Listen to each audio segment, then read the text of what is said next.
तर नमस्कार मित्रांनो, आज एक गंभीर विषय माझ्याजवळ आला. हे आहे आपल्या इलेक्ट्रिक बिल. सर्वांना माहीत असेल, हे आमच्या मित्राचं जे बिल आहे ना, ते पहा. मागच्या 1 वर्षामध्ये इकडे दाखव बेटा, हे याला क्लिअर घे. 1 वर्षापासून यांचं वाला 170 युनिट जास्तीत जास्तचं बिल आलं, 180 युनिट.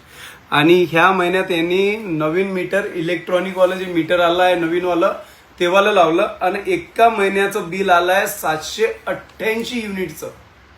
788 युनिटचं एका महिन्याचं बिल आलंय. आता यावर आम्ही जेव्हा MSEBच्या अधिकाऱ्यांना विचारणा केली की याचं काय करायचं, तर त्यांनी 2 सोल्युशन सांगितले. एक तर आपल्या घरचं अर्थिंग किंवा कुठंतरी काहीतरी डिस्प्यूट असेल लाईनमध्ये, त्यामुळे तुमचं बिल वाढू राहिलं आहे, हे पहिलं कारण. आणि दुसरं कारण तुमचं मीटर खराब असू शकते. तर दुसऱ्या कारणासाठी त्यांचं म्हणणं असं आहे का आम्ही नवीन मीटर तुम्हाला एक ट्रायलसाठी देऊ, ते लावू आणि त्याच्यावर ट्रायल घेऊ, आणि जर त्याच्यावरही तेवढंच बिल आलं तर तुम्हाला भरावंच लागेल.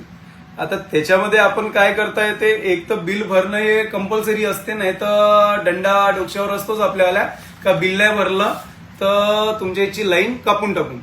तर 2 विषय आपल्याजवळ आहे. एक तर लाईन कापणं हा तर एक विषय झाला, बिल भरावं लागेल जेवढं आलं तेवढं, किंवा जर ते मीटर दुसरंवाला जे लावलं त्यानं जर कमी रिडिंग घेतलं तर तुमचं वाला बिल MSEB कुठंतरी कमी करून दे, हा एक विषय आहे.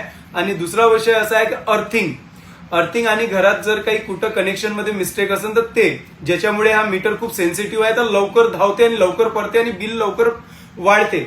तर त्याच्यासाठी आपल्याला काय करायचं आहे ना, घरात जर त्यांच्या घरात नसताना लागल्या तर RCB आणि ELCB हे 2 बटन ज्या मोठ्या असतात, MCB म्हणतो, ELCB म्हणतो, ह्या जेवढ्या लवकर होते, नवीन मीटर जर लावलं असेल तर तेवढ्या लवकर लावा, जेणेकरून तुमचं बिल कमी होईल.